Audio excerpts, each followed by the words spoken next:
Reach the Rest, linking you with the Proximate Church to reach the unengaged. My wife and I, Nellie, live in India. Been over there for 10 years now, and I've just seen God do some incredible things. As we're seeing literally thousands come to Christ. Actually, if I told you the numbers, it would stagger you with what God is doing. But today we find that we are in well over 100 different people groups. Most of them unengaged and unreached in the last 2 to 3 years.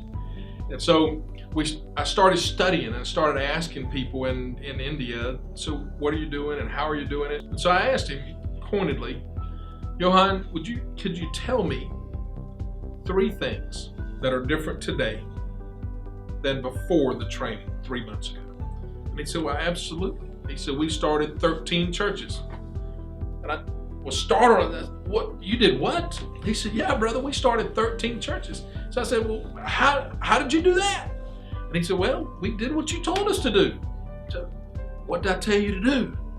And so he told me, he said, well, brother, the thing that clicked with us is whenever you told us that regular, ordinary people, ordinary disciples could go out, share the gospel, make disciples, form churches, and reproduce that process. People were coming to Christ.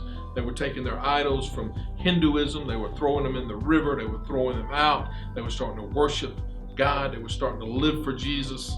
But one thing we recognize is in this movement that God is doing now, that if we were to only focus on evangelists and church planters, there was a sense of additional growth.